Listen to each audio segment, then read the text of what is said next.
नमस्कार, आप सभी का स्वागत है आपके अपने यूट्यूब चैनल तथागत एडुजोन पर। आगामी परीक्षाओं जैसे कि यूपी ट्रिपल एससी के तहत पेट, यूपी पीसीएस के तहत आरओ एआरओ आने वाली है जो कि वैकेंसी, और एपीएस की वैकेंसी करीब 300, इसमें 350 के आसपास पोस्ट आने वाली हैं। हो सकता है 1-2 दिन में इसका नोटिफिकेशन भी आ जाए। आरओ का नोटिफिकेशन अक्टूबर में आएगा और पेट का जो एग्ज़ाम है ये 28 से 29 अक्टूबर के आसपास होगा। तो इन परीक्षाओं को ध्यान में रखते हुए हम और इन परीक्षाओं में आने वाले जीएस को जो कि देखते हैं पेट में लगभग 60% जीएस आती है। इसी तरीके से आरओ और एपीएस में तो जीएस का बहुत बड़ा योगदान, लगभग हम देखें एक तरीके से पूरा जीएस और हिंदी दो के बल पर ही सारा एग्ज़ाम होता है। तो इनको ध्यान में रखते हुए हम क्या कर रहे हैं कि जो जीएस के सारे सब्जेक्ट हैं उनको एक एक कर के शुरू करेंगे, और जब तक आपकी परीक्षा होगी तो इन सारे सब्जेक्ट को आपके समझ प्रस्तुत किया जाएगा। तो आज से हम शुरू कर रहे हैं ज्योग्राफी को। ज्योग्राफी में भारत का भूगोल शुरू करने जा रहे हैं, और जो हमारा आज का लेक्चर रहेगा इसमें ये रहेगा कि भारत की भौगोलिक अवस्थिति क्या है, यानी कि भारत के सामान्य परिचय को आज से हम शुरू करेंगे। इसमें भारत की जो भौगोलिक अवस्थिति है उसको शुरू किया जाएगा। ठीक है, तो शुरू करते हैं बिना किसी देरी के कि भारत की जो मतलब अवस्थिति एवं विस्तार क्या है। तो हम देखते हैं कि एशिया महाद्वीप के दक्षिण मध्य भाग में स्थित भारत जो है विविधताओं का देश है। इसके चतुष्कोणीय आकार, तो इसका आकार कैसा है? चतुष्कोणीय आकार है। एक तरीके से ऐसे देखें तो इस तरीके से आकार है, चतुष्कोणीय आकार, और अवस्थिति ने इसे विशिष्ट भौतिक विविधता प्रदान की है। इस देश के उत्तर में ऊंचे हिमालय पर्वत हैं, मध्य में विशाल नदी द्रोणियाँ, उत्तर पूर्वी और दक्षिणी भाग में वनाच्छादित पहाड़ियाँ तथा उत्तरी पश्चिमी भाग में रेतीले मरुस्थलों का विस्तार है। तो भारत देखते हैं, भारत मतलब सिर्फ जो सांस्कृतिक विविधता है वही नहीं है, यहाँ भौगोलिक विविधता भी बहुत ज़्यादा है। तो उसी चीज़ को यहाँ कहा गया है। या उत्तर में हिमालय पर्वत, उत्तर पश्चिम में हिंदू कुश पर्वत व सुलेमान श्रेणियाँ, उत्तर पूर्व में पूर्वांचल पहाड़ियाँ तथा दक्षिण में विशाल हिंद महासागर से सीमांकित एक बृहद भौगोलिक इकाई है जिसे भारतीय उपमहाद्वीप यानी कि इंडियन सब कॉन्टिनेंट कहा जाता है। भारतीय उपमहाद्वीप के अंतर्गत भारत, बांग्लादेश, भूटान, नेपाल, मालदीव, श्रीलंका और पाकिस्तान सहित कुल 7 देश आते हैं। तो जो हम देखते हैं भारतीय उपमहाद्वीप का जो है उसमें कितने 7 देश बताए गए हैं। इसमें से कौन कौन है? तो पहला है भारत ही हो गया, दूसरा बांग्लादेश है, तीसरा भूटान है, नेपाल है, मालदीव, श्रीलंका और पाकिस्तान सहित कुल 7 देश आते हैं। उसके बाद कहा गया कि क्षेत्रफल की दृष्टि से भारत जो है विश्व में कितने 7वें स्थान पर है। मतलब 6 जो है भारत से बड़े देश हैं क्षेत्रफल के आधार पर, जो कि, और भारत क्या है 7वें स्थान पर है। भारत से बड़े देशों का क्रम क्या है? तो इसमें सबसे पहले जो है रूस है। कितना है इसका? तो 170 लाख करोड़ जो देखते हैं कि वर्ग किलोमीटर है। उसके बाद में कनाडा जो है 99 लाख वर्ग किलोमीटर है। संयुक्त राज्य अमेरिका जो है 98.26 लाख वर्ग किलोमीटर है। चीन 95 लाख 96 वर्ग किलोमीटर है। उसके बाद में ब्राज़ील जो है 85.12 लाख वर्ग किलोमीटर है। ऑस्ट्रेलिया जो है 76.86 लाख वर्ग किलोमीटर है। और भारत का है कितना है? तो 32,87,263 वर्ग किलोमीटर है। तो भारत हम देखते हैं क्षेत्रफल के आधार पर जो कि 7वें स्थान पर है विश्व में। उसके बाद भारत की अक्षांशीय एवं देशांतरी दृष्टि से क्रमशः उत्तरी गोलार्ध में, तो भारत जो है अक्षांशीय विस्तार से देखें क्या है तो उत्तरी गोलार्ध में और पूर्वी गोलार्ध में स्थित है। देशांतरीय स्थिति से देखें तो भारत की जो मुख्य भूमि दक्षिण से उत्तर, यानी कि दक्षिण से उत्तर देखते हैं तो 8 अंश 4 मिनट से लेकर के 37 अंश 6 मिनट उत्तरी अक्षांशों, एवं पश्चिम से पूर्व की तरफ देखें तो इसमें ऐसे कहा गया है उत्तर, यानी कि उत्तर से नॉर्थ टू साउथ और ये वेस्ट टू ईस्ट हो जाएगा। तो इस तरीके से हम देखते हैं कि नॉर्थ में देखते हैं, यानी कि साउथ से देखें तो 8 अंश 4 मिनट से लेकर के 37 अंश 6 मिनट तक यहाँ उत्तरी अक्षांशों में हो गई। पश्चिम से पूर्व देखेंगे तो 68 अंश यहाँ से 68 अंश 7 मिनट से लेकर के 97 अंश 25 मिनट पूर्वी देशांतरों के मध्य विस्तृत है। तो भारत जो है चतुष्कोणीय है और पूर्वी गोलार्ध में है, और उत्तरी मतलब पूर्वी गोलार्ध में देखें और उत्तरी जो गोलार्ध में क्रमशः आता है। ठीक है, उसकी जो उत्तर से दक्षिण अवस्थिति, यानी कि दक्षिण से उत्तर देखें अवस्थिति 8 अंश 4 मिनट से लेकर 37 अंश 6 मिनट है। उसके बाद जो पूर्वी गोलार्ध हम देखते हैं तो ये पूर्व में किधर है? तो 68 अंश 7 मिनट पूर्वी देशांतर से लेकर के 97 अंश पूर्व और 25 मिनट पूर्वी देशांतरों के मध्य विस्तृत है। अभी इसको हम गोलार्ध पर भी देख लेते हैं कि किस तरीके से भारत का जो प्रावधान किया गया है। तो हम देखते हैं कि इसमें हम मैप पर देखते हैं सीधे सीधे, ये पूरी पृथ्वी है, इस तरीके से पृथ्वी है। और पृथ्वी को इस तरीके से अगर हम देखें तो ये उत्तरी पृथ्वी का जो ये हो जाएगा, ये आपका उत्तरी ध्रुव हो जाएगा, ये दक्षिणी ध्रुव हो जाएगा, ये पूर्वी एक तरीके से हो गया और ये पश्चिमी हो गया। इसमें देखते हैं कि एक तरीके से देखें ये विषुवत रेखा हो गई, 0 अंश देश जो अक्षांश है इसको विषुवत रेखा कहा जाता है। और इसी तरीके से ये जो है ये देशांतर रेखाएं होती हैं, जो पृथ्वी पर इस तरीके से पड़ी होती है ये देशांतर रेखाएं होती हैं, और अक्षांश रेखाएं सारी इस तरीके से होती हैं। तो इनको भारत जो है, हम देखें अक्षांशीय स्थिति कितनी थी, तो यहाँ से हम देखें कि 8:04 से लेकर के, अब इसको और जूम कर लेते हैं, तो ये भारत हमारा हो गया। भारत जो है यहाँ से लेकर के ये इस तरीके से और ऐसे करके ये भूटान, इस तरीके से भारत लगभग है, ठीक है। तो भारत की स्थिति इस तरीके से है। और ये भारत पड़ता कहाँ है, तो ये 23.5 अंश जो अक्षांश है ये भारत के लगभग मध्य से होकर के गुजरती है।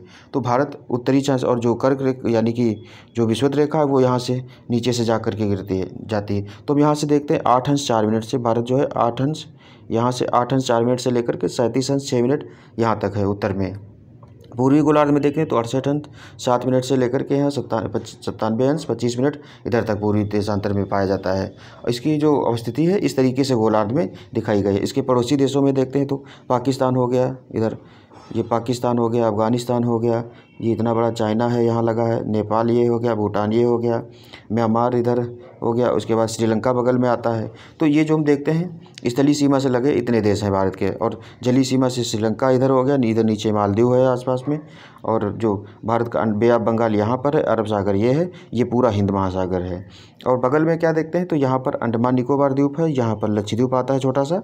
तो ये भारत का देखते हैं जो अवस्थिति है इस तरीके से उत्तरीय अक्षांश में रखी गई है। तो अब चलते हैं नीचे।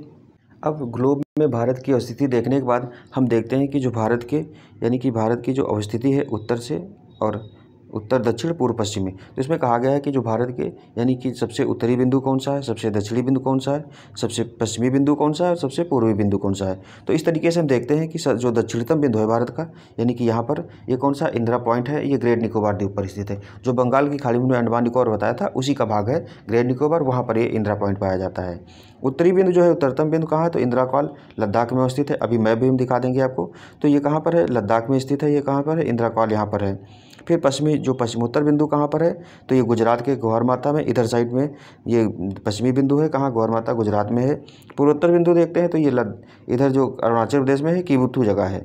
अरुणाचल प्रदेश में किबुथु जगह है, और किबुथु ये वही जगह है जहाँ भारत का जो वाइब्रेंट विलेज प्रोग्राम है जो अमित शाह गृह मंत्री हैं इन्होंने शुरू किया है। तो ये किबुथु जगह से ही शुरू किया गया है। क्या नाम, तो वाइब्रेंट विलेज प्रोग्राम, मतलब जो सीमांत वाले गांव हैं उनको विकास के लिए ये कार्यक्रम शुरू किया गया। तो ये किबुथु से ही शुरू किया गया, भारत के जो सबसे पूर्वी देश जो जगह है वहाँ से शुरू किया गया है। उसके बाद मुख्य भूमि का देखते हैं तो जो मुख्य भूमि है मतलब कम ये वाला भारत की जो दक्षिण में ऐसे स्थित है यहाँ पर कन्याकुमारी है। तो कहा गया कि कन्याकुमारी जो मुख्य भूमि का दक्षिणतम बिंदु कौन सा है, तो ये 8:04 जहाँ से हम लेते हैं ये कन्याकुमारी तमिलनाडु में पाया जाता है। तो इनको हम मैप पर भी देखते हैं कि सबसे उत्तरी बिंदु कहाँ है, तो ये इंदिरा कॉल लद्दाख में स्थित है, ये वाला बिंदु है। जो इसकी उत्तरी अवस्थिति कहाँ है, तो 37:06 है। उसके बाद अफगानिस्तान से भारत की सीमा कितनी लगती है, तो 106 किलोमीटर। भारत हम देखते हैं अफगानिस्तान भारत के लगभग ये उत्तर में आता है। उसके बाद में भारत और चीन के बीच सीमा कितनी है, तो 3488 किलोमीटर है।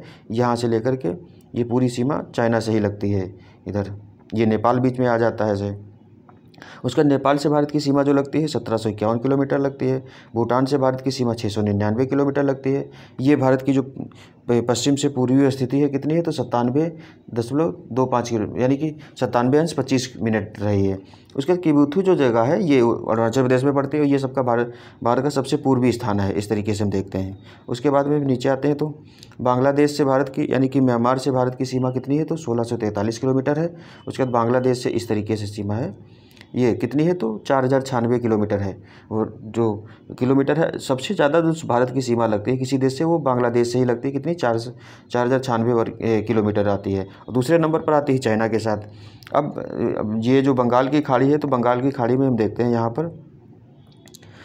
पर क्या है, तो ये भारत का जो दक्षिणतम बिंदु है इंदिरा पॉइंट यहाँ पर अवस्थित है। तो यहाँ पर हम अवस्थिति देखते हैं 8:04 वाला जो मुख्य भूमि वाला भाग है ये कन्याकुमारी है। 8:04 यहाँ से लिया जाता है। जब 6 अंश और 45 मिनट वाला जो हम लेते हैं वो कहाँ से लेते हैं, तो भारत का दक्षिणतम बिंदु इंदिरा पॉइंट है। ये इस तरीके से यहाँ पर अवस्थित है। और ये जो बंगाल की खाड़ी है, बंगाल की खाड़ी में अंडमान और निकोबार द्वीप समूह पाया जाता है, उसी का भाग है इंदिरा पॉइंट, ठीक है। और पाक जल संधि जो है बंगाल की खाड़ी को अरब सागर से, ये अरब सागर है, इससे क्या करती है, आपस में इन दोनों को जोड़ती है, भारत को यहाँ पर छोटा सा श्रीलंका, श्रीलंका से अलग करती है, ठीक है।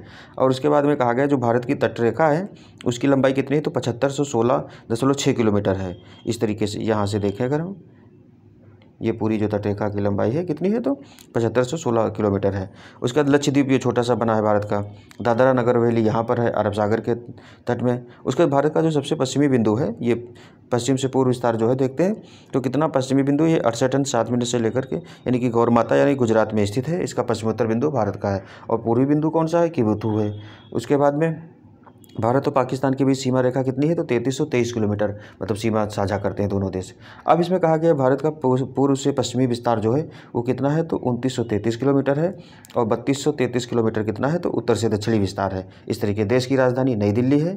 उसके बाद में एक चीज़ यहाँ देखो, हम देख रहे हैं कि 68 अंश 7 मिनट से 95 अंश और कितना 97 अंश 25 मिनट जो है, इसको घटाएंगे तो लगभग 30 अंश का अंतर आएगा। इसी तरीके से 8 अंश 4 मिनट में से 37 अंश 6 मिनट जब घटाएंगे तो लगभग कितना उत्तर आएगा, 30 के आसपास आएगा। लेकिन हम देखते हैं पश्चिम से पूर्व की तरफ विस्तार कितना है, 2933 किलोमीटर है।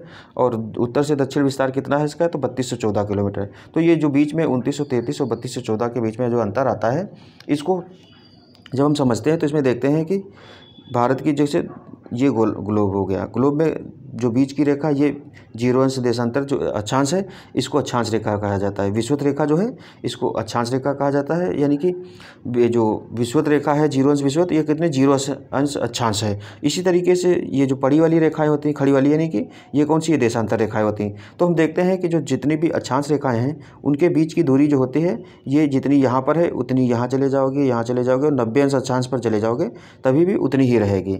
जबकि देशांतर रेखाओं में देखा गया है कि इनकी जो दूरी होती है वो क्या होती है कि जो मतलब विषुवत रेखा है वहाँ पर सबसे ज़्यादा होती है, 111 किलोमीटर बीच की दूरी होती है। लेकिन जैसे जैसे ध्रुवों की तरफ जाओगे तो इनकी दूरी 0 किलोमीटर हो जाती है बीच की दूरी। लेकिन अक्षांश रेखाओं का ऐसा नहीं है, बीच की दूरी बराबर रहेगी, चाहे 90 अंश तक चले जाओ दक्षिण में या चाहे उत्तर में, बराबर ही रहेगी। तो उस वजह से क्या है कि इनके बीच में जो अंतर पाया जाता है 3214 और 2933 के बीच में, वो इसी वजह से पाया जाता है। अब ये देखा गया है कि यदि हम भारत के द्वीप समूह को सम्मिलित करते हैं तब इसका दक्षिण में विस्तार कितना है, तो 6 अंश 4-5 मिनट यानी कि 45 मिनट। उत्तरी अक्षांश में देखा गया है, मतलब अगर इंदिरा जो पॉइंट है उसको उससे गिनती करें तो कितना 6 अंश 45 मिनट हो जाएगा से शुरू होता है। इस प्रकार संपूर्ण भारत का अक्षांशीय विस्तार 6 अंश 45 मिनट यानी कि बंगाल की खाड़ी में अवस्थिति से 37 अंश 6 मिनट उत्तरी अक्षांशों के मध्य में स्थित है। उसके बाद कहा गया कि मुख्य भूभाग के दक्षिण पूर्व में अंडमान एवं निकोबार द्वीप समूह बंगाल की खाड़ी में तथा दक्षिण पश्चिम में लक्षद्वीप समूह अरब सागर में अवस्थित है। तो भारत के जो देखते हैं 2 द्वीप हैं, एक लक्षद्वीप देखो यहाँ पर भी बना है और उसके बाद में ऐसे भारत की यहाँ पर बंगाल की खाड़ी है, ये अंडमान निकोबार द्वीप समूह आता है, ठीक है। अगला कहा गया भारत का सबसे दक्षिणी बिंदु है इंदिरा पॉइंट, जो अंडमान एवं निकोबार द्वीप समूह के ग्रेट निकोबार द्वीप पर स्थित है। का क्या है, तो ये दक्षिणतम बिंदु है। ये क्या है, तो इसकी अवस्थिति 6 अंश 45 मिनट उत्तरी अक्षांश है। यह वर्ष 2004 में सुनामी के लहरों के कारण समुद्र में जलमग्न हो गया था। इस बिंदु को पहले पिग्मेलियन पॉइंट या क्या नाम है, तो पार्सन पॉइंट के नाम से भी जाना जाता था। भूमध्य रेखा से इसकी दूरी कितनी, तो 876 किलोमीटर है। तो हम देखते हैं जो अंडमान निकोबार वाला ये ग्रेट निकोबार द्वीप है यानी कि इंदिरा पॉइंट, ये 2004 में सुनामी आई थी बंगाल की खाड़ी में, खास करके हिंद महासागर में सुनामी आई थी। बंगाल की खाड़ी हिंद महासागर का ही भाग है। तो ये जो द्वीप था वो क्या जलमग्न हो गया था, मतलब लगभग इसके ऊपर तक पानी पहुंच गया था, जो कि अभी भी वैसे ही है। तो भारत का जो दक्षिणतम बिंदु है वो जलमग्न है। अब इसमें कहा गया है कि अक्षांशीय और देशांतरी जो विस्तार है इसका प्रभाव क्या पड़ता है। अक्षांशीय हमने बता दिया कि ये इस तरीके से मान लो पृथ्वी है, इधर ऐसे जो रेखाएं बनाई गई हैं ये 0 अंश अक्षांश है, तो ये अक्षांश रेखा है। इस तरीके से उत्तर दक्षिण सारी बनाई गई हैं। तो हम ये देखते हैं इसमें से 0 अंश अक्षांश को विषुवत रेखा कहा जाता है। यहाँ पर 23.5 अंश अक्षांश है, इसको मकर रेखा कहा जाता है। दक्षिण की तरफ जैसे हम जाएंगे ये साउथ पोल हो गया, ये नॉर्थ पोल हो गया। उत्तर की तरफ जाएंगे तो 23.5 अंश अक्षांश को कर्क रेखा कहा जाएगा, ठीक है।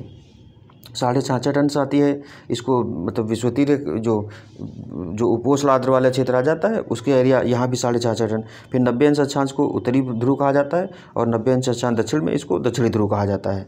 इस तरीके से ये अक्षांश रेखाएं हो गई। और फिर ऐसे ऐसे देखते हैं रेखाएं पड़ी होती हैं ये वाली, तो इन रेखाओं को कहा जाता है देशांतरी रेखाएं। इस तरीके से पूरे जो पृथ्वी है उस पर एक जाल सा बना होता है। तो अक्षांश और देशांतर रेखाएं मिलकर के ग्रिड बनाती है, यही जाल बनाती हैं। और हम देखते हैं कि जो अक्षांश रेखा भी ऊपर भी बता चुके हैं, अक्षांश रेखाओं के बीच की दूरी समान रहती है इस पूरे क्षेत्र में, लेकिन जो देशांतरी रेखाएं हैं इनके बीच की दूरी विषुवत रेखा पर यानी कि जो ये 0 डिग्री है यहाँ पर सबसे ज़्यादा रहती है। फिर जैसे जैसे इधर जाएंगे तो कम होते होते लास्ट में जब नॉर्थ पोल या साउथ पोल पर जाएंगे तो इनकी बीच की दूरी शून्य हो जाती है। तो उसका प्रभाव हम देखते हैं देशों पर पड़ता है। क्या पड़ता है इसमें? तो कहा गया है कि भारत का अक्षांशीय एवं देशांतरी विस्तार लगभग क्या है, समान है। तो लगभग समान कितना है, हमने ऊपर बताया लगभग 30 अंश पड़ता है।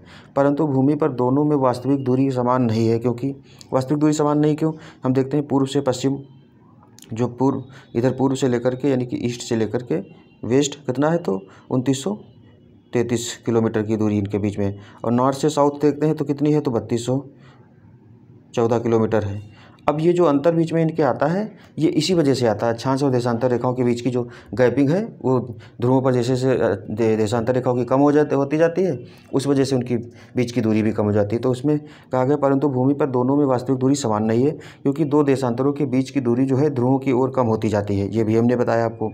जबकि दो अक्षांशों के बीच की दूरी जो है लगभग सर्वत्र एक समान रहती है। इसलिए भारत का पूर्व से पश्चिम का विस्तार उत्तर से दक्षिण के विस्तार की अपेक्षा कम प्रतीत होता है, जो वास्तविक रूप में देखते हैं। भारत की मुख्य भूमि का विस्तार जो है उत्तर से दक्षिण विस्तार पूर्व से पश्चिम के विस्तार से 281 किलोमीटर अधिक पाया जाता है, इसी प्रकार पाया जाता है। इस प्रकार कहा जा सकता है कि भारत की मुख्य भूमि की आकृति चतुष्कोणीय है। तो चतुष्कोणीय इस तरीके से है, हमने पहले भी बताया था, ये आकार है लगभग भारत का चतुष्कोणीय आकार का है। अब अक्षांशीय विस्तार का प्रभाव क्या होता है? देशांतरिक विस्तार की वजह से हमने देखा कि भारत की उत्तरी दक्षिणी और पूर्वी पश्चिमी जो बीच की दूरी है वो आपस में बराबर नहीं है, जबकि अक्षांशीय देशांतरी विस्तार लगभग समान है। ठीक है। कर्क रेखा क्या है? तो कर्क रेखा जो ट्रॉपिक ऑफ कैंसर या 23.5 अंश हमने बताया था, ये पृथ्वी है, पृथ्वी के बीच से जो जाती है ये अक्षांश, इसको 0 अंश अक्षांश या विषुवत रेखा कहा जाता है। विषुवत रेखा या भूमध्य रेखा कहा जाता है। इसके उत्तर में 23.5 अंश जब डिग्री वाली जो रेखा है ये वाली, इसको क्या कहा जाता है? कर्क या ट्रॉपिक ऑफ कैंसर कहा जाता है। इसी तरीके से दक्षिण में जो 23.5 अंश है उसको मकर कहा जाता है, मकर रेखा कहा जाता है। और उसके ऊपर हम जैसे जाते हैं तो वो 90 अंश तक पहुँचती जाती हैं। तो इसमें कहा गया कि जो ये 23.5 अंश अक्षांश यानी कि जो कर्क रेखा है भारत के कितने 8 राज्यों से, मतलब देश के लगभग मध्य भाग से गुजरती है और 8 राज्यों से होकर के गुजरती है। इसमें कौन कौन से? तो पश्चिम से अगर हम देखें इस तरीके से, पश्चिम से देखें तो इधर गुजरात से लेकर के होकर के ऐसे निकलती है लगभग। तो इसमें गुजरात पहला है, फिर राजस्थान, मध्य प्रदेश, छत्तीसगढ़, झारखंड की राजधानी रांची इसी पर स्थित है, मतलब झारखंड भी है, पश्चिम बंगाल है, त्रिपुरा एवं मिजोरम। तो 8 राज्यों से होकर के कर्क रेखा भारत में गुजरती है। उसके बाद कह रहे हैं कि उत्तरी यानी कि 23.5 अंश उत्तरी एवं दक्षिणी अक्षांशों के मध्य उष्णकटिबंधीय क्षेत्र यानी कि ट्रॉपिकल जो रीजन होता है ये पाया जाता है। इस तरीके से देखते हैं। तो इसका जो विस्तार है इस तरीके से पाया जाता है। अगला है कि कर्क रेखा 23.5 अंश उत्तरी अक्षांश भारत को लगभग 2 बराबर भागों में काटती है, उत्तरी भाग एवं दक्षिणी भागों में काटती है। तो भारत की स्थिति हमने बताया इस तरीके से है, यहाँ से कर्क रेखा गुजरती है, जो ऊपर वाला हिस्सा है भारत का इधर और इसके बीच से होकर के काटती है, 2 बराबर भागों में लगभग काटती है। ये चीज़ यहाँ कही गई है, उत्तरी एवं दक्षिणी भागों में बांट देती है। जिसका दक्षिणी हिस्सा क्या है? तो उष्णकटिबंधीय और उत्तरी हिस्सा उपोष्णकटिबंधीय या कोष्णकटिबंधीय कटिबंध कहलाता है। अतः भारत का विस्तार उष्ण एवं उपोष्ण दोनों कटिबंधों में है। तो जो कर्क रेखा है वो 2 बराबर भागों में भारत को जो बांट देती है। तो इस वजह से एक तरफ देखते हैं, इसी वजह से हम देखते हैं भारत में एक टाइम बारिश हो रही थी, वही उसी समय दूसरी जगह सूखा पड़ा होता है। भारत के जो उत्तर वाला एरिया है जम्मू कश्मीर, हिमाचल प्रदेश, ये ठंडीला प्रदेश है, जबकि केरल, कर्नाटक ये वाले जो एरिया है यहाँ हम देखते हैं अपेक्षाकृत ठंडी कम होती है, गर्मी एक समान रूप से चलती रहती है। तो उसका कारण यही है कि वो विषुवत रेखा से ज़्यादा नज़दीक है, जबकि जम्मू कश्मीर जो है विषुवत रेखा से भी दूर है, समुद्र से भी उसकी दूरी ज़्यादा है और पहाड़ी एरिया है, इस वजह से वहाँ ठंडी ज़्यादा होती है। तो इस कहा गया कि जिसका दक्षिणी हिस्सा उष्णकटिबंध और उत्तरी हिस्सा उपोष्णकटिबंध, यानी कि जहाँ पर उष्ण मतलब उष्ण भी रहती है और कम मतलब उष्णता का जो स्तर है वो कम हो जाता है, इस वजह से फिर या कोष्ण शीतोष्ण उसको कटिबंध कहलाता है। अतः भारत का विस्तार उष्ण एवं उपोष्ण दोनों कटिबंध में स्थित है। आगे बात की गई है कि अधिक अक्षांशीय विस्तार का प्रभाव दिन और रात की अवधि पर भी पड़ता है। तो जो अक्षांशीय विस्तार है उसका हम प्रभाव देखते हैं कि जो दिन होता है, दिन और रात जो होता है उसकी अवधि पर भी पड़ता है। अब इसको इस तरीके से देखिए आप, इसमें कहा गया है कि अगर मान लो ये अक्षांश है, ठीक है, अब ये जो अक्षांश है मान लो कोई देश है जिसका इतना ही क्षेत्र है, कोई देश है जिसका इतना क्षेत्र है, कोई देश है जिसका इतना क्षेत्र है। तो अब इन दोनों के बीच की दूरी कम हो गई, इसकी बीच की दूरी ज़्यादा हो गई, इसके बीच की दूरी सबसे ज़्यादा हो गई। तो इसमें कहा गया है कि अगर भारत का हम देखें कितना इधर से 2933 किलोमीटर है जो अक्षांशीय विस्तार है। तो इसमें देखा गया कि जो भारत की जो मतलब एक मीडियन टाइम माना जाता है, मीडियन टाइम मतलब मध्यांतर जो समय रेखा है भारत के इलाहाबाद यानी कि यूपी के इलाहाबाद के नैनी के पास से निर्धारित की गई। तो इसमें देखा गया कि 1 घंटा हम इधर जाएंगे, 1 घंटा इधर जाएंगे, लगभग मतलब भारत के पूर्वी बिंदु और पश्चिमी बिंदु के बीच के जो समय अंतर है वो 2 घंटे का लगभग पाया जाता है। तो इस वजह से कहा गया कि अधिक अक्षांशीय विस्तार का प्रभाव क्या होता है, दिन और रात की अवधि पर भी पड़ता है। केरल में सबसे छोटे और एवं सबसे दिन क्या है, तो केरल में सबसे छोटे एवं सबसे बड़े दिन में 45 मिनट का अंतर है, जबकि लेह लद्दाख में यह अंतर कितना है, तो 5 घंटे का होता है। एक चीज़ यहाँ पर ये देखिए, आप कहा गया कि केरल में क्या है कि जब केरल इधर उत्तरी विस्तार की बात करेंगे तो केरल में क्या होगा, सूर्य की किरणें ज़्यादा टाइम तक पड़ती हैं, जबकि जब जो लेह वाला एरिया होगा, लेह लद्दाख वाला, वहाँ क्या है, सूर्य की किरणें कम पड़ती हैं, क्योंकि जब पृथ्वी घूमती है सूर्य की तरफ चारों तरफ, तो उसमें पृथ्वी अपने अक्ष पर 23.5 अंश झुकी है। इस वजह से क्या होता है कि इसका जो सनलाइट जो ध्रुवों की तरफ है, 6 महीना एक ध्रुव की तरफ पड़ती है, 6 महीना दूसरे ध्रुव की तरफ पड़ती है। तो जब गर्मी भारत में होती है तो देखते हैं उत्तरी अक्षांश की तरफ झुकी होती है, और जब ठंडियाँ होती हैं तो वो दक्षिणी अक्षांश की तरफ झुकी होती है, सूर्य की तरफ। इस वजह से ऐसा होता है। तो इसमें कहा गया कि केरल में सबसे छोटे एवं सबसे बड़े दिन में 45 मिनट का अंतर होता है, मतलब केरल में ही इन दोनों देश जो जगह है, जबकि लेह और लद्दाख में क्या है, तो 5 घंटे का अंतर पाया जाता है। अब कहा गया है कि विषुवत रेखा से काफ़ी दूर स्थित भारत के उत्तरी भाग जम्मू कश्मीर एवं लद्दाख में सूर्य की किरणें अत्यंत तिरछी पड़ती हैं। तो तिरछी पड़ने का कारण यह है कि पृथ्वी अपने अक्ष पर 23.5 अंश झुकी है। सूर्य की किरणें अत्यंत तिरछी पड़ती हैं, जिसके परिणाम स्वरूप यहाँ सूर्यताप कम मिलता है। सूर्यताप मतलब जो दिन भर में सूर्य का ताप मिलता है उसको औसत ताप को सूर्यताप कहा जाता है। और शीत ऋतु में अत्यधिक ठंड पड़ती है। इसके विपरीत भारत का दक्षिणी भाग जो है, केरल और तमिलनाडु राज्य विषुवत रेखा के से काफ़ी निकट है, अतः यहाँ सूर्य की किरणें अपेक्षाकृत लंबवत यानी कि सीधी पड़ती हैं और सूर्यताप जो होता है अधिक मिलता है। तो सूर्यताप मतलब वही होता है कि किसी स्थान पर जो सूर्य से मिलने वाली जो ऊर्जा है, या एक तरीके से देखें ताप है, उसको ओवरऑल हम जो कहते हैं सूर्यताप कहा जाता है। अब इसमें कहा गया कि देशांतरी विस्तार का प्रभाव क्या पड़ता है। ये तो हमने अक्षांशीय विस्तार का प्रभाव देख लिया। अब जब देशांतरी विस्तार का देखते हैं तो क्या है, 82.5 अंश पूर्वी देशांतर प्रयागराज इलाहाबाद के निकट मिर्ज़ापुर से होकर गुजरती है। तो भारत का जो देशांतरी विस्तार है, भारत का जो मानक समय है वो कहाँ से, तो इलाहाबाद के जो मानक समय रेखा भारत की है कहाँ से, इस तरीके से आप देखिए, इस तरीके से। तो यहाँ से ये यूपी है लगभग, यहाँ के इलाहाबाद से नैनी से होकर के ऐसे, क्योंकि देशांतर रेखा ना तो इस तरीके से खड़ी रेखा पड़ती है। तो ये कहा गया है कि 82.5 अंश, ये जो रेखा है ये कितने है, 82.5 अंश आती है। ठीक है, पूर्वी देशांतर प्रयागराज इलाहाबाद के निकट मिर्ज़ापुर से होकर गुजरती है। इस देशांतर रेखा यानी कि यमोत्तर को भारत की मानक देशांतर रेखा कहा जाता है, या मानक समय रेखा कहा जाता है। ठीक है, यह भारत के 5 राज्यों से, तो ये भी क्वेश्चन आया है कि जो मानक समय देशांतर है भारत का वो कितने 5 राज्यों से, कौन कौन से, तो उत्तर प्रदेश, मध्य प्रदेश, छत्तीसगढ़, उड़ीसा एवं आंध्र प्रदेश से होकर के गुजरता है।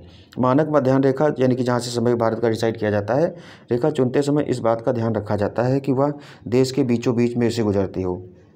तो हमने बताया था भारत का जो पूर्व से पश्चिम विस्तार है कितना, यहाँ से 68 अंश 7 मिनट से लेकर के 97 अंश 25 मिनट है। तो इन दोनों के बीच में देखा गया 82.5 अंश जो है वो बीचों बीच में पड़ती है। इस वजह से यूपी के जो इलाहाबाद वाला एरिया है वहाँ से इसको डिसाइड किया गया है। तो इस बात का ध्यान रखा जाता है कि वह देश के बीचों बीच से गुजरती होता था। 7.5 मतलब 7 अंश 30 मिनट का गुणांक हो, ताकि मतलब एक गुणांक भी देखा जाता, क्योंकि पूरी पृथ्वी पर जो देशांतर रेखाओं को बांटा गया है वो क्या है कि 24 देशांतर रेखाओं के आधार पर 24 इधर है 24 उधर है, उस आधार पर कर दिया गया है। क्योंकि हम देखते हैं दिन में टाइम के घंटे कितने होते हैं, 24 घंटे होते हैं, तो इस आधार पर बांटा गया है। 7 अंश 3 मिनट का गुणांक हो, ताकि 7 अंश 30 मिनट देशांतरी दूरी पर स्थित स्थानों के बीच दूरी कितनी, 30 मिनट का अंतर समय अंतर हो जाए। इस तरीके से पृथ्वी 24 घंटे में कितना है, तो 360 डिग्री घूम जाती है। पृथ्वी क्या है, तो अपने मतलब कक्ष पर हम देखते हैं कितना 360 डिग्री घूम जाती है, एक चक्कर पूरा कर लेती है। घूम जाती है, अतः एक देशांतरी दूरी तय करने में पृथ्वी को 4 मिनट का टाइम लगता है। देशांतरी दूरी तय करने में कितना 4 मिनट का टाइम लगता है, समय लगता है। भारतीय मानक समय 82.5 पूर्वी देशांतर जो ग्रीनविच माध्य समय यानी कि ग्रीनविच मीन टाइम है या GMT जीरो जो 0 अंश देशांतर है, इस तरीके वाला ये 0 अंश देशांतर से कितना है तो 5 घंटे मतलब 5.5 घंटे जो है आगे है। आगे का मतलब क्या है कि ब्रिटेन जगह है, ऐसे पूरा ग्लोब बनाए हम यहाँ पर। तो जो 0 अंश देशांतर है और 0 अंश ये विषुवत रेखा है। तो 0 अंश जो देशांतर है ये ब्रिटेन के ग्रीनविच जगह है, वहाँ से खींची गई है। तो हम देखते हैं ब्रिटेन की स्थिति यहाँ पर है तो भारत की स्थिति यहाँ पर है। तो भारत की जो स्थिति है यानी कि भारत की जो मध्याह्न रेखा है वो 5.5 घंटा आगे है, यानी कि पूर्व की तरफ है। यहाँ समय जो है पहले हो जाता है, वहाँ बाद में होता है। जैसे अभी हम देखें भारत में दोपहर है अगर, तो जो ब्रिटेन होगा वहाँ क्या होगा, अब सुबह लगभग हो, यानी कि सुबह होने वाली होगी, ये चीज़ होगा। तो आगे हम देखते हैं क्या है,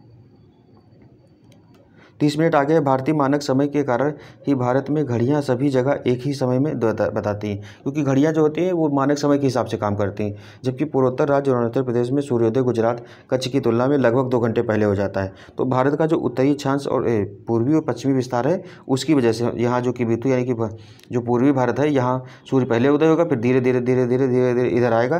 तो इन दोनों के बीच की दूरी लगभग कितने 2 घंटे होती है, लेकिन समय जो होता है एक समय ही सब दिखाता है। इसकी वजह यही है कि मानक समय हमने यहाँ से लिया है, इसी के आधार पर समय बताता है, ये चीज़ है। जबकि सूर्य अपने हिसाब से जो नेचुरल चीज़ें हैं वो अपने हिसाब से होते हैं, जो भौतिक चीज़ें हमने बनाई हैं वो अपने हिसाब से काम करती हैं। तो इसमें कहा गया है कि जबकि पूर्वोत्तर राज्य अरुणाचल प्रदेश में सूर्योदय गुजरात कच्छ की तुलना में लगभग कितने 2 घंटे पहले हो जाता है। इस प्रकार भारत का जो पश्चिमी बिंदु यानी कि गौर माता गुजरात वाला एरिया है और पूर्वी बिंदु किबुथु के मध्य 30 अंश देशांतर का अंतर है। अतः इन दोनों स्थानों के बीच लगभग कितना, तो 30 को 30 अंश गुणे 4 मिनट कर देंगे तो कितना 120 मिनट यानी कि 2 घंटे का अंतर हुआ है।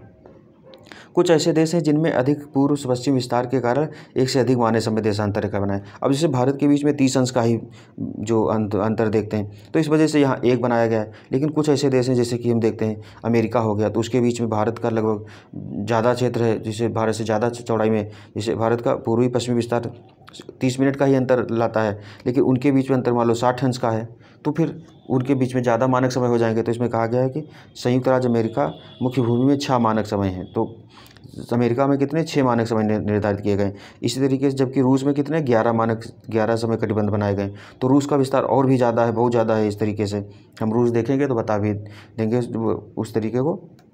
फिर अगला है भारत के राज्यों एवं केंद्र शासित प्रदेशों में उत्तर प्रदेश का एक राज्य ऐसा है, मतलब यूपी जो है एकमात्र ऐसा राज्य है क्या है कि जिसकी सीमा सर्वाधिक राज्यों से जुड़ी हुई है।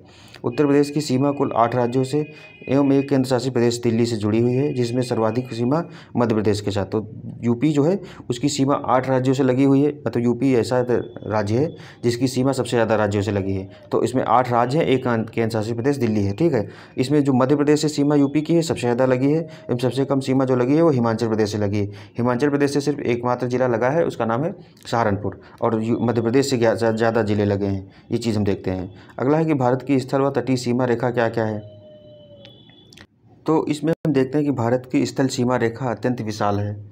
इसकी जो स्थलीय सीमा रेखा तटीय सीमा रेखा के लगभग 2 गुनी है। तो भारत की जो स्थलीय सीमा रेखा है वो कितनी, तटीय सीमा रेखा की यानी कि ऐसे वाले की जो ऊपर वाली सीमा रेखा है वो कितनी 2 गुनी लगभग है। कितनी, तो भारत की स्थलीय सीमा रेखा की कुल लंबाई लगभग कितनी, तो 15,200 किलोमीटर है। और स्थलीय जो सीमा है उसकी लंबाई कितनी है, तो 7516.6 किलोमीटर है। इस तरीके से जो विस्तार किया गया, तो इस वजह से हम कहते हैं कि जो स्थलीय सीमा है वो तटीय सीमा की 2 गुनी लगभग है। फिर भारत की जो मुख्य भूमि की तटीय लंबाई है, यानी कि भारत की जो मुख्य भूमि की तटीय लंबाई कितनी, तो 5422.60 किलोमीटर है। भारतीय द्वीपों यानी कि अंडमान एवं निकोबार द्वीप समूह तथा लक्षद्वीप के साथ की तटीय सीमा रेखा सम्मिलित करने पर समुद्री तटीय रेखा की कुल लंबाई कितनी है, तो 7516.6 किलोमीटर हो जाती है। तो इसमें ये कहा गया है कि जो भारत की तटीय सीमा है गुजरात से लेकर के ऐसे इस तरीके से जो बनी है, तो यहाँ से अगर देखें और इधर वाली जो क्षेत्र है ये 5400 आती है, ठीक है। उसके बाद अंडमान निकोबार जो है द्वीप यहाँ पर और लक्षद्वीप, इन दोनों को मिला लेते हैं तो कितनी 7516 किलोमीटर हो जाती है। ये चीज़ कही गई है। आगे कहा गया है कि इसकी सबसे लंबी तटरेखा वाला राज्य कौन सा है? तो गुजरात है। सबसे ये क्वेश्चन पीसीएस में भी आया है। सबसे लंबी तटरेखा वाला राज्य कौन सा है? गुजरात है। वह सबसे छोटी तटरेखा वाला राज्य कौन सा है? गोवा है। राज्यों की अगर बात करें तो उसमें देखते हैं, और अगर केंद्र शासित प्रदेश और राज्य दोनों को मिलाकर देखेंगे तो सबसे ज़्यादा जो लंबी तटरेखा वाला कौन सा है? तो अंडमान निकोबार द्वीप समूह है। उसकी कितनी है? 1962 किलोमीटर है। उसके बाद गुजरात है, तो राज्यों में गुजरात पहले पर है, 1214 किलोमीटर है। तीसरे पर आंध्र प्रदेश है, 973 किलोमीटर है। तमिलनाडु की 906 किलोमीटर है। महाराष्ट्र की कितनी? तो 652 है। केरल की है 569। उड़ीसा की है 476। कर्नाटक की कितनी है? 280 किलोमीटर है। पश्चिम बंगाल की 157 किलोमीटर है। लक्षद्वीप की 132 है। गोवा की 101 है। उसके बाद दादर व नगर हवेली की और दमन दीव की कितनी? 42 है। पुडुचेरी की कितनी? 47 है। इस तरीके से 7516.6 किलोमीटर है। अब इसमें देखते हैं राज्य जो हैं, एक तरीके से देखें तो कितना है? गोवा हो गया, उसके बाद पश्चिम बंगाल, कर्नाटक, उड़ीसा, केरल, महाराष्ट्र, तमिलनाडु और आंध्र प्रदेश, गुजरात। तो 9 राज्य जो हैं, इन 9 राज्यों की इसमें कहा गया ना, भारत की तटरेखा कितने राज्य हैं अवस्थित हैं? तो कितने? 9 राज्य अवस्थित हैं। और जो केंद्र शासित प्रदेश मिला देते हैं तभी ज़्यादा हो जाता है, इस तरीके से कहा गया। तो 9 राज्य अवस्थित है। ये क्वेश्चन भी आ चुका है। अब आगे हम देखते हैं जो भारत का जो प्रायद्वीपीय भाग हिंद महासागर की ओर उभरा हुआ है। तो भारत की स्थिति इस तरीके से देखो, ये जो हिंद महासागर है, नीचे वाला जो भाग है ये सारा हिंद महासागर है। तो इसमें कहा गया ये जो भाग है एरिया, इसको प्रायद्वीपीय भारत कहा जाता है। तो इसमें कहा गया ये किसका, इसका उभार जो है हिंद महासागर की तरफ है, ये चीज़ यहाँ कही गई है। तो कहा है कि भारत का प्रायद्वीपीय भाग हिंद महासागर की ओर उभरा है, जो हिंद महासागर को 2 भागों में बांटता है। तो हिंद महासागर को 2 भागों में बांटता है, इस तरीके से देखिए। ये वाला जो भाग हो गया पश्चिमी हिंद महासागर हो जाएगा, ये पूर्वी हिंद महासागर है। पश्चिमी हिंद महासागर को अरब सागर कहा जाता है, और ये बंगाल की खाड़ी वाला एरिया आ जाता है। ये चीज़ यहाँ कही गई है, ठीक है। और ये पूरा जो क्षेत्र है ये हिंद महासागर का क्षेत्र आता है, ठीक है। तो 2 भागों में बांटा जाता है। इसके पूर्वी भाग को बंगाल की खाड़ी एवं पश्चिमी भाग को अरब सागर कहा जाता है। हिमालय पर्वतमाला जो है, यानी कि हिमालय, ये इधर वाला जो एरिया है, यहाँ से लेकर के लगभग ऐसे भारत की पूरी हिमालय श्रृंखला फैली हुई है, और यहाँ से ऐसे लगभग। तो जो हिमालय पर्वतमाला द्वारा भारतीय प्रायद्वीप की मुख्य भूमि को एशिया से अलग किया जाता है। तो एशिया का जो ये वाला एशिया वाला भाग है, ये हिमालय पर्वतमाला क्या करती है, क्योंकि इसकी ऊंचाई ज़्यादा है, ये अलग कर देती है। किया जाता है भारतीय प्रायद्वीप, यानी कि भारत प्रायद्वीपीय आकार के कारण पूर्व में बंगाल की खाड़ी, पश्चिम में अरब सागर तथा दक्षिण में हिंद महासागर से घिरा हुआ है। इसमें कहा गया है कि क्या है, भारत की जो आकार कैसा है, प्रायद्वीपीय आकार के कारण। तो इसमें है कि पूर्व में बंगाल की खाड़ी, पश्चिम में अरब सागर तथा दक्षिण में हिंद महासागर से घिरा है। तो इसमें तिकोना जो स्थिति है भारत की, ये जो प्रायद्वीपीय वाला भारत है, इसकी स्थिति के कारण हम देखते हैं पश्चिम में कौन सा? अरब सागर हो जाएगा ये। उसके पूर्व में कौन सा? तो बंगाल की खाड़ी हो जाएगी। और दक्षिण में कौन सा हो जाएगा? तो ये हिंद महासागर हो जाएगा। इस तरीके से भारत को 3 तरफ से जल क्षेत्र जो है वो घेरे हुए हैं। अगला है कि अरब सागर से घिरा हुआ है, इस प्रकार यह 3 ओर से समुद्र से घिरा है। इसी प्रायद्वीपीय आकार के कारण भारत की तटीय सीमा इतनी लंबी है। तो 7516.6 किलोमीटर हमने देखा था लंबी है, जिसकी अवस्थिति हिंद महासागर के मध्य में है, ठीक है। अगला है कि भारत की उत्तरी पश्चिमी सीमा, यानी कि उत्तरी पश्चिमी, उत्तरी तथा उत्तर पूर्वी सीमा नवीन वलित पर्वतों, हिमालय के ऊंचे ऊंचे पर्वत शिखरों से घिरी हुई है। तो जो इधर वाली जो सीमा है भारत की, ये कहा गया नवीन वलित पर्वत। दो वलित पर्वत जो होते हैं, जो सबसे नवीन पर्वत हैं वो, और उनका जो निर्माण अभी हो रहा है लगभग, तो वो नवीन वलित पर्वत के रूप में आते हैं। तो इसमें कहा गया है कि जो हिमालय पर्वत है ये नवीन वलित पर्वत की श्रेणी में आता है, ये चीज़ कही गई है। तो हिमालय वाले जो प्रदेश हैं वहाँ पर क्या है, उन पर्वतों से घिरे हुए हैं, ऊंचे ऊंचे पर्वतों से घिरी है। इसके दक्षिण का भूभाग उत्तर में चौड़ा है, और 22 अंश उत्तरी अक्षांश से दक्षिण यानी कि हिंद महासागर की ओर क्रमशः पतला होता गया। तो हम देखते हैं कि इस तरीके से देखो, ये पतला होता गया है और इधर इसका मुँह खुलता गया है। तो ये चीज़ यहाँ पर कही गई है। सबसे अंतिम छोर पर भारत का मुख्य भूमि ने अंतरीप का रूप ले लिया। अंतरीप मतलब ये छोटा सा कीप की आकार का बन गया है यहाँ पर, मतलब इधर पूरा चौड़ा है और इधर छोटा सा छेद इस तरीके से कहा जाए, अंतरीप का रूप ले लिया है। इसे क्या कहा जाता है? तो कन्याकुमारी अंतरीप या कन्याकुमारी कहते हैं, ठीक है, जो हिंद महासागर की ओर सकरा होता गया। तो इस तरीके से हम देखते हैं ये सकरा होता चला गया। तिरुवनंतपुरम ये केरल का है, यहीं पर छोटा सा है ये कुमारी अंतरीप या कन्याकुमारी आता है। आगे इसमें कहा गया है कि राजनीतिक एवं प्रशासनिक विभाजन हम देखते हैं। तो इसमें राजनीतिक प्रशासनिक विभाजन देखें तो भारत में अभी भारत के कितने राज्य हैं? तो 28 राज्य हैं और प्लस 8 केंद्र शासित प्रदेश हैं। इसमें सबसे ऊपर कौन सा है? लद्दाख केंद्र शासित प्रदेश, जम्मू केंद्र शासित प्रदेश।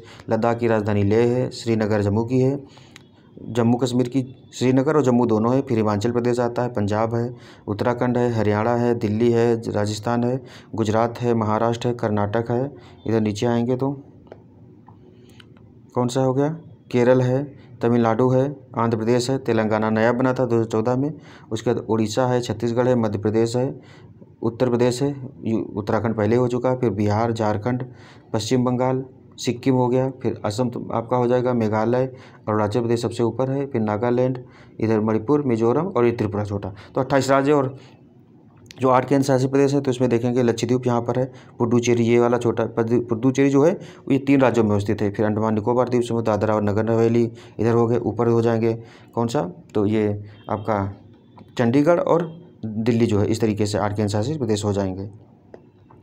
आगे देखा गया जो भारत के 28 राज्य और 8 केंद्र शासित प्रदेश हैं, तो इनका पूरा विस्तार से दिया गया है कि जितने भी राज्य हैं और इनकी राजधानी कौन सी है, भाषा कौन सी बोली जाती है, जिलों की संख्या कितनी है, क्षेत्रफल कितना है और कुल भारत में जो भारत का एरिया है 100% अगर माने तो उसमें इनकी हिस्सेदारी कितनी है। तो ये बहुत इंपॉर्टेंट है, यहाँ से क्वेश्चन मान के चलो 1 से 2 क्वेश्चन इतने इसी जो सारणी दी गई है इसी में से आ सकते हैं। तो राजस्थान देखते हैं, राजस्थान जयपुर राजधानी है इसकी, हिंदी बोली जाती है, जिलों की संख्या 33 है और इसका जो क्षेत्रफल कितना है, तो भारत में सबसे बड़ा राज्य ये भी पूछा गया है, सबसे बड़ा राज्य कौन है, तो क्रम से देखें क्षेत्रफल के आधार पर सबसे बड़ा राज्य राजस्थान, फिर मध्य प्रदेश, फिर महाराष्ट्र, फिर उत्तर प्रदेश। तो यूपी जो है चौथे स्थान पर है, राजस्थान पहले पर है, मध्य प्रदेश दूसरे पर है, महाराष्ट्र तीसरे पर है, यूपी चौथे पर है, गुजरात 5वें पर, कर्नाटक, आंध्र प्रदेश, उड़ीसा, छत्तीसगढ़, फिर तमिलनाडु, बिहार, पश्चिम बंगाल, तो बिहार 11वें नंबर पर बिहार है, पश्चिम बंगाल 12वें पर है, अरुणाचल प्रदेश 13वें पर, झारखंड 14वें पर है, असम 15वें पर है, हिमाचल प्रदेश 16वें पर, 17वें पर, उत्तराखंड बाकी नीचे इसी तरीके। तो इसमें हम देखते हैं राजस्थान की राजधानी है जयपुर, हिंदी भाषा, 33 जिलों की संख्या, 3,42,239 वर्ग किलोमीटर एरिया इसका है और इसका भारत में क्षेत्रफल कुल क्षेत्रफल इसका हिस्सा कितना है, तो 10%, 10.5% मान के चलो इसकी हिस्सेदारी है। मध्य प्रदेश की राजधानी भोपाल है, हिंदी बोली जाती है, 52 जिले हैं, 3,08,245 वर्ग किलोमीटर है और इसमें कितनी 9.37 जो वर्ग किलोमीटर है, मतलब परसेंटेज जो है इस तरीके से। जिलों की संख्या हो सकता है गड़बड़ सकती है क्योंकि ज़िले बदलते रहते हैं, इस वजह से बदलते तो बढ़ते रहते हैं ज़िले, ये चीज़ है। महाराष्ट्र जो है मुंबई राजधानी है, मराठी भाषा बोली जाती है, इसका जो क्षेत्रफल कितना 3,07,713 वर्ग किलोमीटर है, इसका हिस्सेदारी कितनी है, तो 9.36% है। उसके उत्तर प्रदेश लखनऊ राजधानी, हिंदी उर्दू 2 राजभाषाएँ हैं इसकी, उसके बाद जिले अभी भी 75 ही हैं। इसका जो क्षेत्रफल 2,36,286 वर्ग किलोमीटर है, इसकी भागीदारी कितनी है, तो 7.818% है। गुजरात की राजधानी गांधीनगर है, गुजराती भाषा, 33 जिले हैं, 1,96,024 वर्ग किलोमीटर है, 5.96% हिस्सेदारी है। तो ये ज़्यादा नहीं पूछा जाता है, ये पूछा जाता है जैसे यूपी के बारे में पूछा जाता है, इसका क्षेत्रफल कितना 2,40,000 के आसपास माना जाता है, इसमें 36 सीटें है, 2,36,286 वर्ग किलोमीटर है, ठीक है। उसके बाद गुजरात हो गया, कर्नाटक की बेंगलुरु है राजधानी, कन्नड़ भाषा बोली जाती है, आंध्र प्रदेश की हैदराबाद राजधानी अभी तक थी, अब धीरे धीरे अमरावती का विकास हो रहा है, और उड़ीसा की राजधानी भुवनेश्वर है, उड़िया भाषा यहाँ पर है। फिर छत्तीसगढ़ रायपुर हिंदी है, और तमिलनाडु चेन्नई है, तमिल भाषा है। बिहार पटना हिंदी है, पटना राजधानी पर हिंदी भाषा है। पश्चिम बंगाल कोलकाता राजधानी बांग्ला भाषा है। अरुणाचल प्रदेश की ईटानगर राजधानी है, अंग्रेजी भाषा है। फिर झारखंड की राजधानी रांची है, हिंदी भाषा है। असम की राजधानी दिसपुर है, असमिया भाषा है। फिर हिमाचल प्रदेश शिमला धर्मशाला दोनों राजधानियाँ हैं इसकी, तो हिंदी भाषा है। उत्तराखंड की देहरादून या गैरसैंण नई राजधानी बन रही इसकी, हिंदी संस्कृत 2 भाषाएं हैं। पंजाब की चंडीगढ़ राजधानी है, पंजाबी भाषा। हरियाणा की भी चंडीगढ़ है, हिंदी है। केरल की तिरुवनंतपुरम राजधानी है, मलयालम भाषा है। मेघालय की शिलांग राजधानी है, गारो भाषा है। मणिपुर की इम्फाल है, मणिपुरी है। मिजोरम की आइजोल है, मिजो भाषा है। नागालैंड में राजधानी कोहिमा, भाषा वहाँ की अंग्रेजी है। त्रिपुरा की अगरतला है, बांग्ला भाषा भी बोली जाती है वहाँ। सिक्किम की गंगटोक राजधानी है, नेपाली भाषा है। गोवा की पणजी राजधानी है, कोंकणी भाषा है। उसके तेलंगाना की राजधानी हैदराबाद है। हैदराबाद जो तेलंगाना में ही पड़ता है, तो हैदराबाद जो तेलंगाना की राजधानी, तेलुगु और उर्दू 2 भाषाएं हैं। तो इस तरीके से 28 राज्य हैं, और अगर आप लोग क्षेत्रफल देखना चाहें तो इसको भी देख लीजिएगा, पूरी तो लिस्ट दी ही है, इसको पॉज करके देख सकते हैं आप, ठीक है। अब केंद्र शासित प्रदेश हम देखते हैं, तो इसमें ज़्यादा जो क्वेश्चन पूछे जाते हैं कि सबसे ज़्यादा अब ज़्यादातर एग्जाम यूपी के देने, तो इसमें देखेंगे कि यूपी की स्थान भारत में कौन सा है, किस क्रम में है, यूपी का एरिया कौन सा है, राजधानी तो मान लो बहुत सरल सवाल हो जाएगा, भाषाएं कौन कौन सी, जिले कौन कौन से हैं, परसेंटेज कितना है भारत में, ये पूछा जा सकता है। तो यूपी के आसपास वाले फर्स्ट 4 और यूपी के आसपास वाले आप देख लीजिए। बिहार से भी कंपेरिजन कर दिया जाता है कभी कभी। अब केंद्र शासित प्रदेशों की स्थिति देखें तो अंडमान और निकोबार, इसकी राजधानी कौन सी? पोर्ट ब्लेयर है। जिले 3 हैं। इसका जो सबसे ज़्यादा क्षेत्रफल है किसका था? अगर केंद्र शासित प्रदेशों में देखें तो अंडमान निकोबार का ही है, 8249 किलोमीटर है। चंडीगढ़ का राजधानी चंडीगढ़ ही है, इसकी 114 किलोमीटर वर्ग किलोमीटर एरिया है। उसके बाद दादरा व नगर हवेली और दमन दीव जो एक ही हैं, पहले 2 थे अब एक ही कर दिया गया, इनका 603 वर्ग किलोमीटर एरिया है। दिल्ली का नई दिल्ली ही राजधानी है, 1483 वर्ग किलोमीटर एरिया है। लक्षद्वीप की कावरती है, इसका 32 वर्ग किलोमीटर एरिया है। उसके बाद पुदुचेरी का 492 वर्ग किलोमीटर एरिया है। नहीं, अभी तो अंडमान निकोबार नहीं होगा, फिर जम्मू कश्मीर भी तो आ गया है ना। आज जम्मू कश्मीर कितना है? तो 55,538 वर्ग किलोमीटर है। और सबसे ज़्यादा जो बड़ा मतलब सबसे बड़ा केंद्र शासित प्रदेश है वो कौन सा? लद्दाख हो गया। लद्दाख की राजधानी लेह है, जिले 2 हैं, लेकिन इसका एरिया बहुत ज़्यादा, पॉपुलेशन भी कम है, एरिया बहुत ज़्यादा, 1,74,852 वर्ग किलोमीटर है। तो एक तरीके से देखें कि एक राज्य के बराबर है, लेकिन यहाँ की पॉपुलेशन कम है। अगला है भारत की अंतर्राष्ट्रीय सीमा की लंबाई एवं संबद्ध राज्य एवं केंद्र शासित प्रदेश। तो इसमें कहा गया है कि जो भारत की अंतर्राष्ट्रीय सीमा है, मतलब किन किन देशों से भारत की सीमा लगती है। तो हम उत्तर में देखते हैं कि स्थलीय सीमा उत्तर में है, उत्तर के राज्य हैं, खास करके जैसे बांग्लादेश से लगती है, चीन से लगती है, पाकिस्तान से, नेपाल से लगती है, म्यांमार से लगती है, और भूटान, अफगानिस्तान। और उसके बाद में इसकी जो कुल सीमा कितनी है? तो 15,106.7 वर्ग किलोमीटर है। इस तरीके से देखा गया है। तो इसमें सबसे जो लंबी सीमा रेखा किसके साथ? बांग्लादेश के साथ लगती है। सीमा रेखा का नाम क्या क्या ये भी पूछा जाता है, और सीमा से लगे कौन कौन से राज्य हैं। तो इसमें हम देखते हैं बांग्लादेश के साथ कौन कौन से, तो 4,096 किलोमीटर की सीमा है लंबी। इनकी बीच की सीमा को रेड क्लिफ कहा जाता है। और 5 राज्य हैं, पश्चिम बंगाल बांग्लादेश से सीमा साझा करते हैं, मेघालय हो गया, मिजोरम हो गया, त्रिपुरा हो गया और असम है। फिर चीन से जो सीमा लगती है भारत की 3488 किलोमीटर, इसकी सीमा को क्या कहा जाता है? तो मैकमोहन रेखा कहा जाता है। 5 जिले इससे भी लगते हैं, लद्दाख, हिमाचल प्रदेश, उत्तराखंड, सिक्किम और अरुणाचल प्रदेश। फिर पाकिस्तान से सीमा देखें तो 3323 किलोमीटर है, रेड क्लिफ इन दोनों के बीच की सीमा है। 5 राज्य हैं, कौन से? गुजरात, राजस्थान, पंजाब, जम्मू कश्मीर और लद्दाख। नेपाल की सीमा कितनी? तो 1751 किलोमीटर है, और इसकी सीमा ऐसे ही रहती है। उसके 5 इसका कितने राज्य हैं? 5 हैं, उत्तराखंड, उत्तर प्रदेश, बिहार, पश्चिम बंगाल और सिक्किम जो हैं सीमा नेपाल से साझा करते हैं। म्यांमार से सीमा लगती है 1643 किलोमीटर। 4 राज्य हैं, अरुणाचल प्रदेश, नागालैंड, मिजोरम और मणिपुर। भूटान से 699 किलोमीटर सीमा साझा करते हैं भारत। तो 4 राज्य इससे भी हैं, पश्चिम बंगाल, सिक्किम, असम और अरुणाचल प्रदेश। अफगानिस्तान से 106 किलोमीटर की सीमा साझा करता है भारत। इसकी सीमा को डूरन रेखा कहा जाता है। एक राज्य है, कौन सा है? लद्दाख है। इस तरीके से 15,000 लगभग देखते हैं इसकी सीमा रेखा है। अब इसमें कहा गया है कि भारत को एक दृष्टि में अगर हम देखें तो इसमें कौन कौन से जो इंपॉर्टेंट फैक्ट हैं, ये तो बहुत इंपॉर्टेंट है। लगभग इससे मान के चलो 4 से 5 क्वेश्चन तो सीधे सीधे यहीं से बनने हैं, क्योंकि भारत की सारी डिटेल मतलब टू द पॉइंट कर दी गई है इस वजह से। तो हम देखते हैं कि भारत एक दृष्टि में क्या है कि भारत क्या है? तो देश का नाम भारत है, अन्य नाम क्या है? आर्यावर्त, जम्बूद्वीप, भारतवर्ष, हिंदुस्तान, इंडिया। राजधानी क्या है? नई दिल्ली है। भौगोलिक स्थिति उत्तर पूर्वी गोलार्ध में अवस्थित है। उत्तर पूर्व मतलब उत्तर गोलार्ध, और इसे इधर इस तरीके से देखें तो ये भारत की स्थिति है।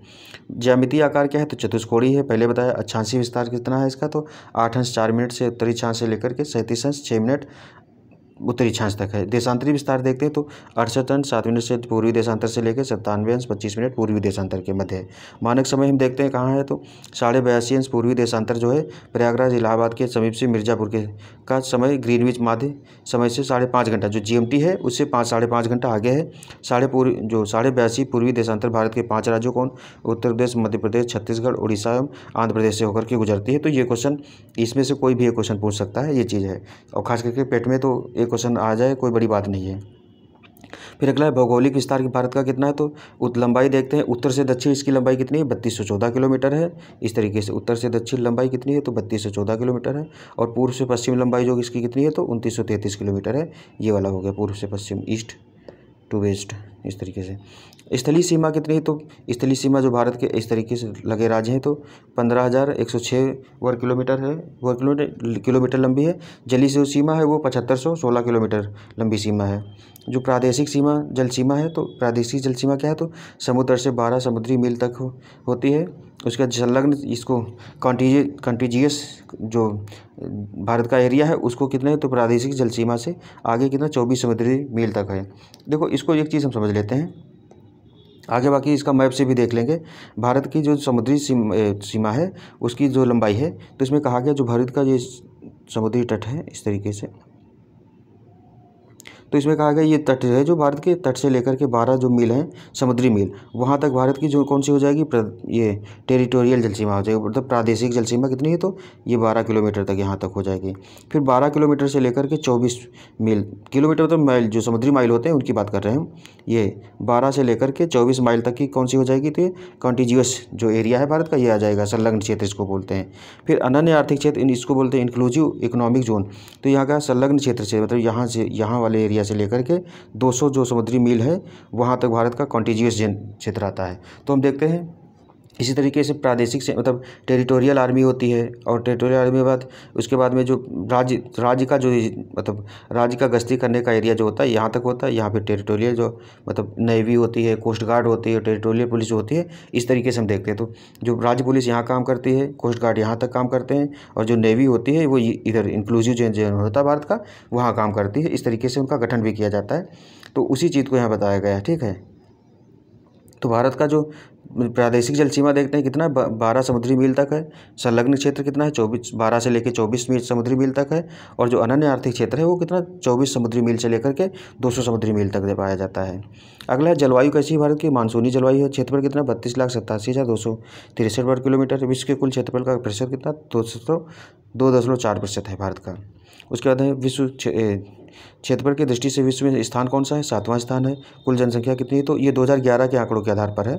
कितना 121 करोड़ जनसंख्या आबादी बताई जाती है, वही वाले विश्व की कुल जनसंख्या का कितना, तो कुल जनसंख्या का 17.5% है, और 121 करोड़ जो आबादी है वो 2011 की जो जनगणना हुई थी उसके आधार पर बताई जाती है। जनसंख्या की दृष्टि से देखें तो विश्व में स्थान क्या है, तो 2 स्थान है इसका, भारत का 2रा स्थान है। पुरुष जनसंख्या कितनी है, तो भारत में देखी जाए तो कितनी है, लगभग कितनी 62 करोड़ है, और महिला जनसंख्या कितनी है, तो 58 करोड़ के आसपास जो टोटल जनसंख्या है। अगला है कि ग्रामीण महिला जनसंख्या इतनी हो गई। फिर ग्रामीण जनसंख्या कितनी है, तो 83%, मतलब 83 करोड़ जो है ग्रामीण जनसंख्या, लगभग 68% ग्रामीण आबादी भारत की है। शहरी जनसंख्या 37 करोड़ है, लगभग 31% आबादी जो शहरी है। 10 की जनसंख्या वृद्धि दर कितनी भारत की रही है, तो ये 17.64% रही है, ये अभी भी इम्पॉर्टेंट है 2001 से लेकर 2011 के बीच। लिंगानुपात 943 था। 943 मतलब है कि 1000 पुरुषों पर अगर हम देखें, जैसे 1000 पुरुष हैं तो उन पर कितनी महिलाएं आती हैं, तो 943 महिलाएं 1000 पुरुषों पर आती हैं, उसी को लिंगानुपात कहा जाता है, ठीक है। अगला है कि शिशु लिंगानुपात इसी तरीके से बच्चों पर देखा जाता है, तो 918 है प्रति 1000 पुरुषों पर। जनसंख्या घनत्व कितना है, तो 382 व्यक्ति प्रति वर्ग किलोमीटर है। भारत का जो जनसंख्या घनत्व है 382 व्यक्ति प्रति वर्ग किलोमीटर, मतलब औसत रूप से देखा जाता है कि भारत जैसे ये भारत हो गया। तो यहाँ कहा गया कि पूरे 1 वर्ग किलोमीटर पर कितने व्यक्ति रहते हैं, 382 जो व्यक्ति रहते हैं, इस तरीके से निकाला गया है। तो गांव में कम रहता है, शहरों में ज़्यादा रहता है, लेकिन औसत जब हम देखते हैं तो दोनों को मिलाकर के देखा जाता है। कुल साक्षरता भारत की कितनी है, तो ये 74.04% है। पुरुष साक्षरता ज़्यादा है, 82.14% है। महिला साक्षरता 65.46। जो अभी जो आंकड़े आ रहे हैं उसमें कुछ बढ़ा भी है, लेकिन अभी ये 2011 के आंकड़ों के आधार पर है। अनुसूचित जाति जनसंख्या क्या है, तो 20 कितनी है, तो 20,13,78,000। तो कुल जनसंख्या कितना 16.5% है। जो अनुसूचित जनजाति जनसंख्या कितनी है, तो 10,42,00,000 है। इस तरीके से देखते हैं 8.6% है। राज्यों की संख्या 28 है। केंद्र शासित प्रदेश संख्या कितनी 8 है। पर्वतीय क्षेत्र का विस्तार कितना है, तो भारत के 10.7% भाग पर है। पहाड़ी क्षेत्र का विस्तार कितना है, तो पर्वत देखो, पर्वत जो होते हैं जिनकी ऊंचाई ज़्यादा होती है उनको पर्वत कहा जाता है। पहाड़ी जो होती है कम, पर्वत से कम ऊंचाई वाले, और जो पठार होता है उससे जो अधिक ऊंचाई होती है। तो पर्वतीय क्षेत्र का विस्तार कितना है, पहाड़ी क्षेत्र का कितना है, तो 18.6%। पठारी क्षेत्र कौन सा हो गया, तो ये पठार पहाड़ से छोटे होते हैं, इनका ढलान जो होता है हम देखते हैं छत की तरह होता है, ऐसे होता है, गुंबदाकार का होता है, इस तरीके से ये पठार कहे जाते हैं। तो पठारी क्षेत्र का कितना है 27.7% है, और जो मैदानी क्षेत्र ये सपाट होते हैं इस तरीके से। तो इनका कितना 43% भाग पर मैदान फैले हैं भारत में। कर्क रेखा पर स्थित 8 राज्य कौन कौन से हैं, तो हमने बताया था कर्क रेखा भारत को लगभग मध्य से काटते हुए पूर्व से पश्चिम, मतलब पश्चिम से पूर्व की तरफ जाती है। कौन कौन से, तो पश्चिम से देखें सबसे पहले गुजरात, राजस्थान, मध्य प्रदेश, छत्तीसगढ़, झारखंड, पश्चिम बंगाल, त्रिपुरा एवं मिजोरम है, ये अवस्थित हैं। फिर अपतटीय द्वीपों व टापुओं की संख्या लगभग कितनी है, तो 1308 भारत में द्वीप पाए जाते हैं। भारत में अपतटीय द्वीपों व टापुओं की संख्या कितनी है, 1308 है। फिर अंतर्राष्ट्रीय सीमा से जुड़े राज्य या केंद्र शासित प्रदेश कितने हैं, तो 18 राज्य हैं। भारत के जो 18 राज्य हैं वो केंद्र शासित सीमा लगा इनसे साझा करते हैं 18 इस तरीके से।